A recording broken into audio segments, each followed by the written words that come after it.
Mastery versus power rank. Now, I'm sure you guys have your own opinions on which one you should be focusing on, and if you do, just drop that down in the comments down below. I'll love to hear what you guys have to think. But I feel like I have gotten enough experience in the game where I can kind of give my opinions on this and tell you guys the best path. Now, obviously, you guys don't have to follow this path. You guys may disagree with me, but some of you guys might not, so hopefully this helps out one of you guys, at least one of you guys, that may be watching this video. And I'm gonna keep this pretty simple and then kind of expand on it, but power rank is very important and you should prioritize that over mastery. So that's my answer, so let me expand on this a little bit, just so you guys have an idea of what I'm thinking of right now. So over the years, people have came to me asking me what to do with their flux, or somebody may have sold an expensive mount, now they have a lot of flux and they don't know what to do with all this power. If you asked me this question before, I would just say buy the cheapest stuff on the marketplace just by sorting by unit price and then hiding collected, just making sure you don't have them. But I think the best strategy right now is to just focus on power rank. Now you might be wondering, how can you use flux to gain power rank? Because it doesn't really make sense. You can't trade gems, you can't trade gear.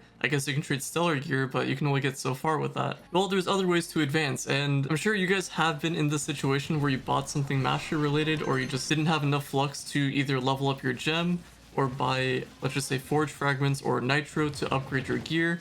So you will need flux for these things. So if you're like a super brand new player, you're probably following your questline, you're gaining some power rank, gaining experience with the game. Mid-game player, you'll still need this, follow the same strategy, you'll be getting gems. The idea is you need to be able to get to D14. And once you can get to D14, you need to put in all of your effort into making your character stronger. Now, power rank itself doesn't necessarily mean more damage, but you can fix that yourself with a bit of flux. Now, a lot of it will be time-gated resources, like I'm sure you might need chaos flares or chaos sparks to either change your boost or change the stat on your gem. Now, that's going to be super important. Getting 3-starred in power gems, that's also going to be important. But you know what else is important? The sponsor of today's, now just kidding. That'd be a crazy segue though. But what I was trying to say is that eventually you'll be getting crystal gear. Hopefully you're doing your gear crafter's profession, and once you have that done, then you can start opening the boxes to hopefully get your hands on a crystal 4. And if you're not sure how all that works, I do have guides for this, so feel free to check them out. But right now we're talking about power rank versus mastery. So I would say the biggest thing is focus on a character, not multiple characters, but one character, and you're going to use this character to make it to D14. Once you get to D14, try to do your best to solo dungeons. If you can solo dungeons perfectly, then you can swap over to mastery and then also maybe work on building another character, because then you'll have the opportunity to. The idea is to have at least a farming class and then a damage class depending on whatever you're doing in Trove. And going back to the flux thing,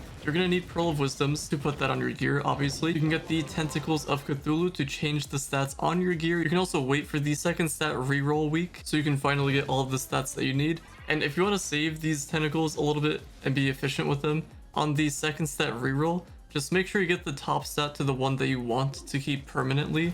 So whether that's either movement speed or attack speed or whatever it is. And once you get that, you can wait until the week is over. Just don't have to keep swapping all 3 stats, because it gets really annoying when you're trying to get all 3 to be exactly what you want. You're going to burn through more tentacles that way.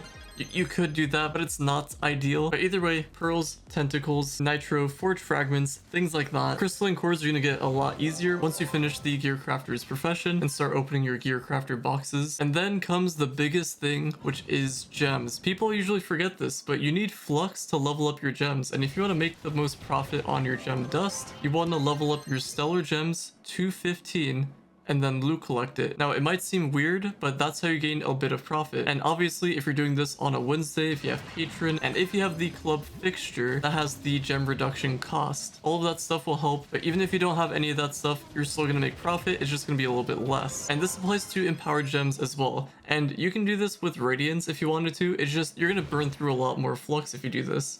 So I would stick with stellars and crystals. And for crystal gems, you can level it up to 15 and loot it, but you want to try to take these crystal gems, only the crystal ones, to 25. Stellars always 15, crystals try to take it to 25. You'll make way more profit. You still make profit getting it to 15, but 25 gets you way more profit. And there's also a chance where you can get a double level up.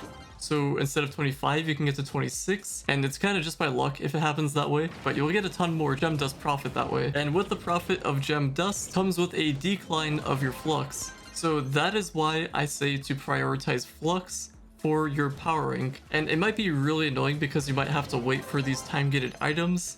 So like Empower Gems, for example, or a Chaos Spark or a Chaos Flare. I'm going to leave a link to Summer's spreadsheet for pretty much what you need to know for crystal gear. And there's also a bunch of tabs on there for pretty much everything on the game, so feel free to check it out. But just set aside some flux to get your forge fragments, to get your nitro, and just have flux left over to level up your gems. You'll need a pretty good amount of flux for that. And once you have that completed, then you pretty much have your powering portion set aside and you can work on that passively. Now this is where you can actually focus on working on mastery. So when you have the flux and you're able to solo D14, don't worry about D15 because we're kind of at the point in the game where you can solo it. It just takes a long time and it's not worth it at all unless you're trying to go for the new mastery or mystic gear. So it's really bad over there. It's not worth farming at all there unless it's for one of the reasons I stated. There's a few new dragons in there, but that's besides the point. D14, as long as you can solo that, you'll be chilling. And then the cool thing about that is that once you can efficiently farm a D14, all of the extra stuff that you get can go to your other classes. So you can start building those classes passively.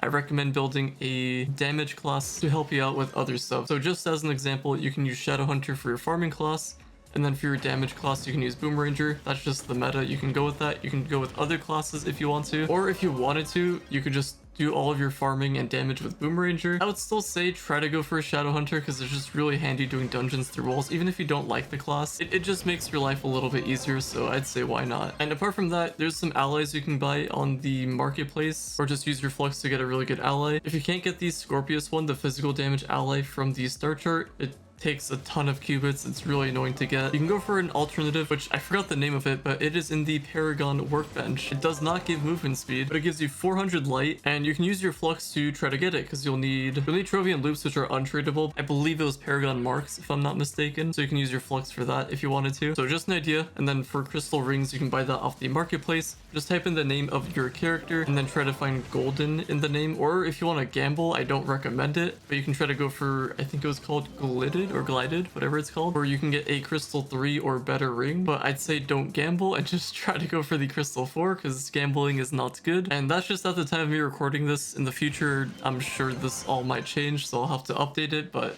as for now, that's what you should go for. If you're completely brand new, there's some flasks and emblems. They all give the same amount of powering, so as long as you have them, that's fine. And if you want to go with the absolute most meta, you can refer to my all class build video where I go over how to build every class. And this is a little bit of a stretch, but you could farm flux, or if you have flux, you can try to go for credit pouches that are on the marketplace, and you can try to get your hands on a Solarion and level him up to level 30, because once you do that, you get 140 light for using its subclass. It's not a ton of light, but it is a little bit extra, and it's not like a mandatory thing. But the cool thing about Solarion is that he's also a pretty good damage dealer, up there with Boomranger, so it might work out for you, or maybe you don't want him. It's up to you, but those are my thoughts. Let me know what you guys think in the comments down below. Everything else with your flux, I do have some mastery guides, but what I would do is I would just get all of the cheapest mastery items that you do not have on the marketplace. So just go through allies, go through tomes, go through mounts, just hide collected and sort by unit price, so you're getting the cheapest one. Then maybe you can go through talismans, go through your other professions. Just make sure you have gear crafting done, like that's a huge priority. And then you can use flux to worry about all the other professions. And then after professions, you have some badges that you can work towards, like gardening. Gardening has a ton of stuff, and you guys get the point. So that's gonna be it for today's video. Hopefully you guys have enjoyed. Drop a like, subscribe if you're new to the channel, or if you find yourself coming back, and I'll see you all later.